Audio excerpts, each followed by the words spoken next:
सारी की सारी पावर अल्लाह ताला से आ रही होती है। अब वो पावर एक लॉज की फॉर्म में नीचे जाती है।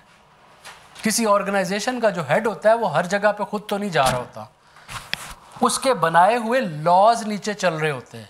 इसीलिए जो दुनिया के लॉज हैं जिनको हम नेचर कहते हैं, वो एक्चुअली तो अल्लाह उसकी सोर्स है और वहाँ से ये आ रहे हैं। तो नेचर का एक अपना तरीक़ाकार है, एक अपना बैलेंस है।